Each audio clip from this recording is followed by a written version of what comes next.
السلام علیکم دوستوں، تقریباً 1400 سال پرانی بات ہے جب نبی اکرم صلی اللہ علیہ وآلہ وسلم کے خلاف قریش مکہ کی تمام سازشیں ناکام ہو چکی تھیں۔ لوگ جوک در جوک اسلام قبول کرتے چلے جا رہے تھے۔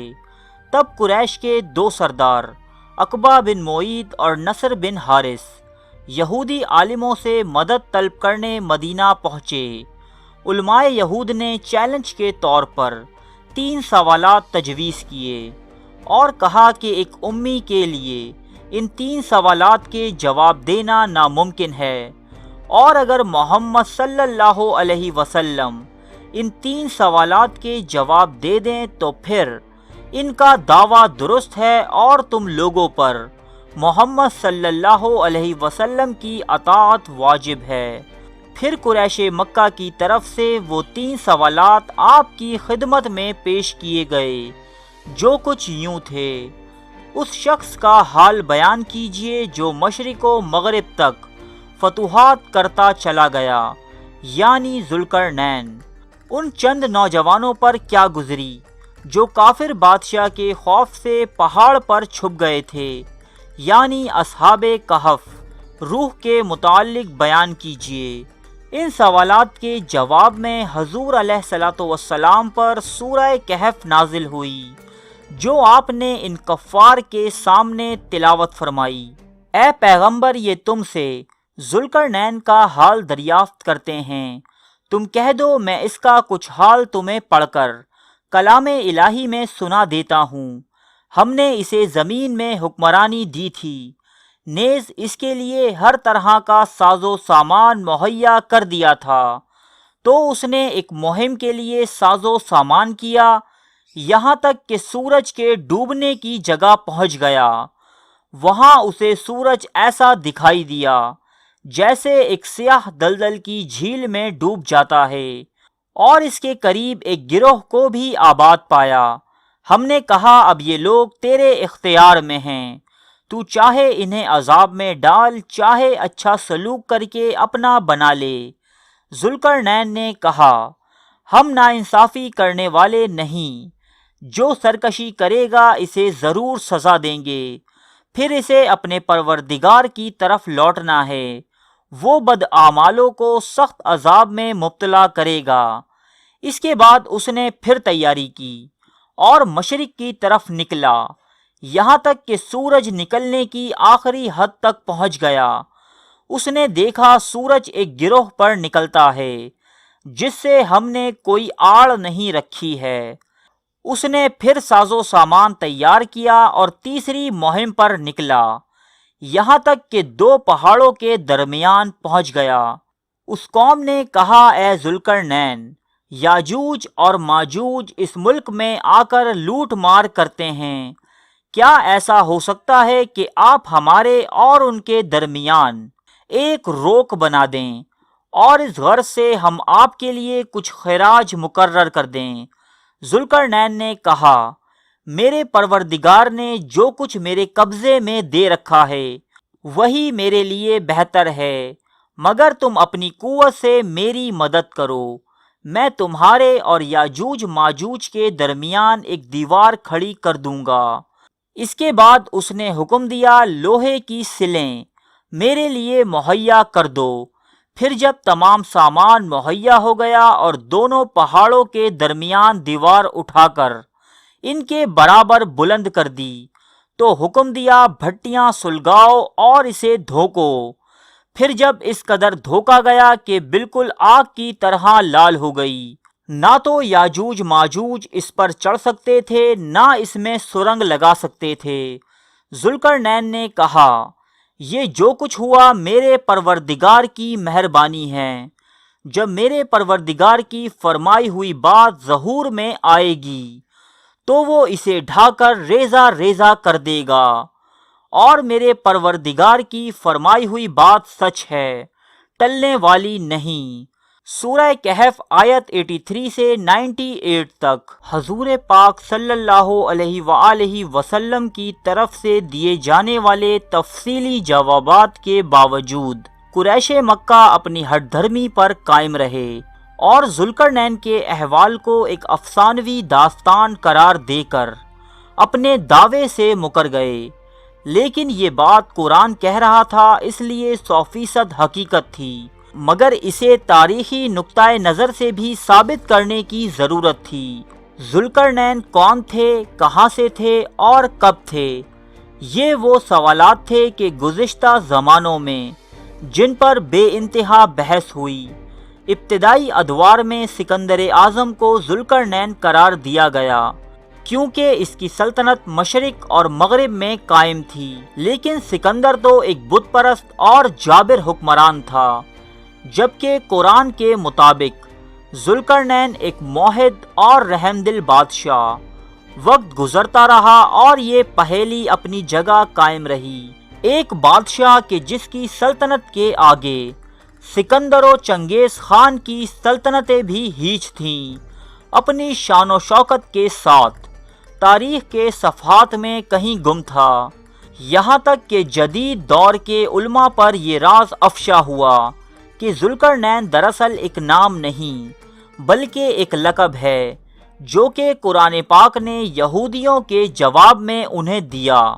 یہودیوں کے نزدیک اسے ایک نجات دہندہ اور مسیحا کی حیثیت حاصل ہے، کیونکہ اس بادشاہ نے بنی اسرائیل کو بیبلون یعنی بابل کے تسلط سے چھٹکارا دلایا تھا۔ حضرت دانیال علیہ السلام نے بابل میں قید کے دوران ایک خواب دیکھا جس میں ایک 2 سینگوں والا مینڈھا یہودیوں کے نجات دہندہ کی صورت میں دکھایا گیا تھا۔ جب سے یہودی اس بادشاہ کو یہی لقب دیتے آئے ہیں۔ یہ بادشاہ تھا ایران کا سائرس اعظم، جو کہ سکندر سے کئی 100 سال پہلے ہی تمام دنیا کی تاجداری کا صحرا اپنے سر سجا چکا تھا۔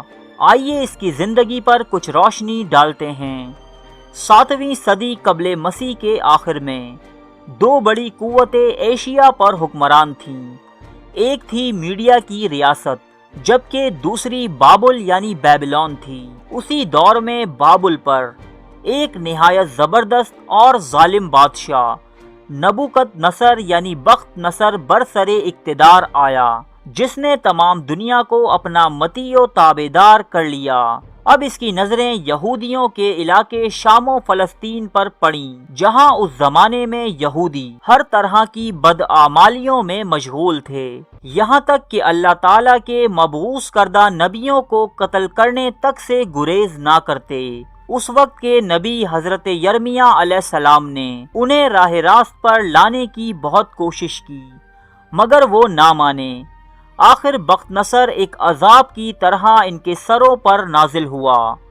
ہیکل سلیمانی کو تباہ و برباد کر دیا گیا، لاکھوں یہودی قتل کیے اور لاکھوں کو بھیڑ بکریوں کی طرح ہاکتا بیبلون لے گیا۔ انہی دنوں ایران کی ایک چھوٹی سی ریاست انشان پر کمبوجیا نامی ایک رئیس حکومت کرتا تھا۔ اسے جنگ و جدل کا کوئی شوق نہ تھا، صرف اپنے آرام اور دولت کی پرواہ تھی۔ اس کی ساری زندگی اپنے ماتحت قبیلوں کے آپسی جھگڑے سلجھاتے گزری۔ لیکن اسی رئیس کا ایک بیٹا سائرس نامی بھی تھا، جو اپنے باپ کے برعکس نہایت بہادر اور جنگجو تھا۔ چند حریف قبیلوں نے اسے لڑکپن میں ہی قتل کرنے کا منصوبہ بنایا، لیکن سائرس اپنی بہادری اور عقل مندی کی بدولت بچ نکلا، یہاں تک کہ ایک دن اپنی ریاست انشان کا حاکم بنا۔ اس نے اپنے باپ کے جمع کیے خزانے کو بے دریغ عوام کی فلاح کے لیے خرچ کیا، تعمیرات کروائیں اور عدل کا نظام قائم کیا۔ یہ دیکھتے ہوئے فارس کے تمام قبیلے اس کے فرما بردار ہوئے۔ میڈیا کے بادشاہ استیاگس نے جب یہ صورتحال دیکھی تو اسے اپنے لیے ایک خطرہ سمجھتے ہوئے انشان پر فوج کشی کی۔ استیاگس ایک نااہل اور جابر حکمران تھا۔ میڈیا کی فوج کو سائرس میں اپنے لیے ایک نیا قائد نظر آیا اور وہ سائرس کے ساتھ مل گئے۔ اس طرح میڈیا اور فارس کی تمام ریاستوں نے اسے اپنا واحد شہنشاہ تسلیم کر لیا۔ میڈیا کے پڑوس میں ان دنوں موجودہ ترکی کے مقام پر لیڈیا نامی ایک ریاست قائم تھی، جس نے سائرس کی بڑھتی ہوئی طاقت کو کچلنے کی خاطر میڈیا پر حملہ کر دیا۔ لیکن یہ جنگ ابھی شروع ہی ہوئی تھی کہ سردیاں آن پہنچیں اور دونوں افواج نے واپسی کی راہ لی۔ سائرس ابھی راستے میں ہی تھا کہ اسے خیال آیا اگلی گرمیوں تک تو گریڈیس مصر، یونان اور نہ جانے کہاں کہاں سے مدد طلب کر لے گا۔ چنانچہ وہ سخت ترین طوفانوں کا مقابلہ کرتے ہوئے گریڈیس کے سر پر جا پہنچا، جبکہ دوسری طرف گریڈیس نے سردیوں میں امن کے پیش نظر تمام فوج کو برخاست کر دیا تھا۔ سائرس نے معمولی سی جنگ کے بعد لیڈیا کو بھی فتح کر لیا۔ یہاں سے وہ مغرب کی سمت میں مزید آگے گیا، جہاں اسے سورج بحر ایجین میں غروب ہوتا دکھائی دیا۔ قرآن پاک کی اس آیت سے ملتے جلتے بیان ہیروڈوٹس سمیت کئی مغربی مورخین نے قلم بند کیے۔ اسے سورج ایسا دکھائی دیا جیسے ایک سیاہ دلدل میں ڈوب جاتا ہے۔ اس کے بعد سائرس مشرق میں ایک مہم پر روانہ ہوا، جہاں وحشی صحرا نشین قبائل نے شورشیں برپا کر رکھی تھیں۔ بعض تاریخی حوالوں سے یہ تشریح ملتی ہے کہ یہ قبائل مکران میں آباد تھے۔ یہاں سے سائرس مزید مشرق میں گیا، حتیٰ کہ انسانی آبادی ختم ہو گئی۔ اس دوران بابل میں بخت نصر مر چکا تھا اور اس کا نااہل اور عیاش بیٹا بال شازار بادشاہ بن چکا تھا، جو سائرس کی بڑھتی ہوئی طاقت سے بے خبر شراب و شباب میں مشغول رہتا۔ ایک دن اسی طرح رقص و سرور کی محفل جاری تھی۔ اس کی نیم برہنہ محبوبہ اس کی آغوش میں تھی کہ اچانک اس کی محبوبہ نے شراب سے بھرے سونے کے پیمانے کو پھینک دیا اور ہیکل سلیمانی سے لائے گئے مقدس برتنوں میں شراب پینے کی خواہش ظاہر کی۔ بال شازار جو خود بھی نشے میں دھت تھا، اس نے فوراً وہ برتن منگوائے اور سرے محفل ان برتنوں میں شراب پی جانے لگی کہ اچانک ایک پراسرار ہاتھ ظاہر ہوا اور اس نے شاہی محل کی دیوار پر ایک عبارت لکھ دی۔ بادشاہ، اس کی محبوبہ اور تمام درباریوں پر ایک لرزہ طاری ہو گیا۔ یہ عبارت تھی منے منے تقیل و فرسین۔ اس عبارت کا مطلب سمجھنے کی خاطر سلطنت کے گوشوں گوشوں سے عالم و فاضل بلائے گئے، مگر کوئی اس کا مطلب نہ بتا سکا۔ آخر میں بال شازار کی ماں کے کہنے پر حضرت دانیال علیہ السلام کو طلب کیا گیا۔ آپ نے اس کا مطلب بیان فرمایا کہ خدا نے تیری مملکت کا حساب لیا اور اسے تمام کر ڈالا۔ تو ترازو میں تولا گیا اور کم نکلا۔ تیری مملکت تقسیم ہوئی اور فارسیوں کو دے دی گئی۔ اس واقعے کے بعد بابل کے عوام، جو پہلے ہی بال شازار کے ظلم و ستم سے پریشان تھے، انہوں نے سائرس سے مدد کی درخواست کی۔ یہاں تک کہ بابل کے کئی فوجی عہدیدار تک سائرس سے آن ملے۔ اس کے باوجود بابل کو فتح کرنا اتنا آسان نہ تھا، کیونکہ اس وقت کی دنیا میں بابل سے زیادہ ناقابل تسخیر مقام کوئی نہ تھا۔ اس کی فصیلیں اتنی مضبوط اور تہ در تہ تھیں کہ کوئی فاتح اس پر حملے کا سوچ بھی نہ سکتا تھا۔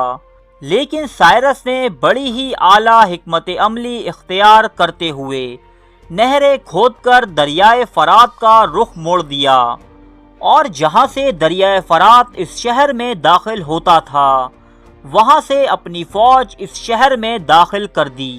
بابلی فوج فصیلوں اور برجوں پر ابھی تک پہرا دے رہی تھی اور اندر شہری حکومت بدل چکی تھی۔ ایسا بادشاہ تاریخ نے کبھی نہ دیکھا تھا کہ جس کی فتح پر کشت و خون کی ندیاں بہانے کے بجائے خوشیاں منائی گئیں۔ بابل پر قبضے کے بعد سائرس نے یہودیوں کو آزاد کر دیا اور انہیں وسائل فراہم کیے کہ وہ جا کر اپنے شہروں کو دوبارہ آباد کر سکیں۔ تبھی سے یہودی سائرس کے احسان مند ہیں اور اسے اپنا نجات دہندہ تسلیم کرتے ہیں۔ بابل کی فتح کے بعد سائرس اعظم اپنی آخری اور سب سے خطرناک مہم پر روانہ ہوئے، جہاں ان کا سامنا یاجوج و ماجوج نامی ایک وحشی قوم سے ہوا۔ یاجوج و ماجوج شمال میں آباد ایک ایسی قوم تھی کہ جو دو پہاڑوں کے درمیان سے نکل کر آبادی پر حملہ آور ہوتی۔ چنانچہ سائرس اعظم نے ان دو پہاڑوں کے درمیان لوہے اور تانبے کی مدد سے ایک دیوار قائم کر دی۔ دوستو، یاجوج و ماجوج نامی یہ قوم اس لیے بھی بہت اہمیت کی حامل ہے کہ قرآن پاک نے ان کی نشاندہی فرمائی ہے۔ یاجوج و ماجوج کے ٹاپک پر ہم انشاءاللہ ایک تفصیلی ویڈیو جلد پیش کریں گے۔ یہ وہ قوم تھی کہ جس سے لڑنے کی طاقت نہ تو اس وقت ذوالقرنین یعنی سائرس اعظم میں تھی، نہ ان کے اگلے خروج کے وقت کسی اور قوم میں ہوگی۔ اس لیے سائرس اعظم نے انہیں ایک دیوار کی مدد سے روکا۔ اسی دیوار کی تعمیر کے دوران وحشی قبائل سے ایک جنگ میں سائرس اعظم شہید ہوئے، جبکہ علماء کرام اس بات پر بھی متفق ہیں کہ سائرس اعظم ایران کے قدیم دین پر نہیں بلکہ ایک خدا پر یقین رکھنے والے بادشاہ تھے۔ سائرس اعظم کے ذوالقرنین ہونے کی سائنٹیفک تحقیق 1838 میں ان کا ایک سنگی مجسمہ دریافت ہونے کے بعد ہو گئی کہ جس میں ان کے سر پر دو سینگوں والی ایک ٹوپی نمایاں دیکھی جا سکتی ہے۔ سکندر اعظم جیسے فاتح نے ان کے مقبرے پر آ کر خراج عقیدت پیش کیا، اور اب صدیوں سے گمشدہ اس بادشاہ کا مقبرہ ایران میں پارسا گرد کے مقام پر دریافت ہو چکا ہے۔ ارے فرینڈز، ایک منٹ، آپ ایسے ہی جا رہے ہیں؟ اتنی محنت سے ویڈیو بنائی ہے، ایک لائک تو بنتا ہے نا؟ اور دوسرا یہ کہ آپ ہمیں اتنی بڑی دنیا میں دوبارہ کیسے ڈھونڈیں گے؟ تو اس کا حل یہ ہے کہ آپ ہمارے چینل کو سبسکرائب کر لیجئے اور اس بیل کے آئیکن کو کلک کر دیجئے۔ اس طرح ہمارے آنے والی تمام ویڈیوز آپ تک پہنچتی رہیں گی۔ ارے ڈریے مت، یہ بالکل فری ہے۔